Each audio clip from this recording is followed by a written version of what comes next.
ఈ రోజు ముహర్రం నెల ఆరంభం ఇస్లామియా చరిత్రలో కొత్త సంవత్సరానికి ఆరంభం మాత్రమే కాదు, అల్లాహ్ గృహమైన బైతుల్లాహ్ కాబా షరీఫ్ మీద కప్పే కిస్వా, నలుపు వస్త్రాన్ని మార్చే పవిత్ర ఘట్టం కూడా.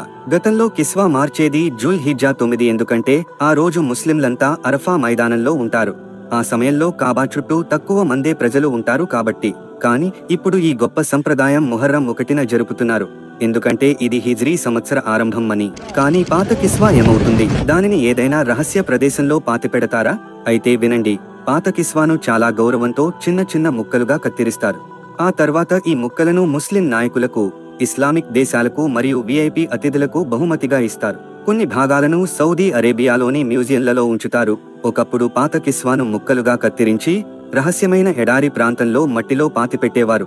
కానీ ఇప్పుడు పాత కిస్వా ముక్కలుగా కత్తిరించి ముస్లిం నాయకులకు, ఇస్లామిక్ దేశాలకు మరియు ప్రముఖ అతిథులకు బహుమతులుగా ఇస్తున్నారు.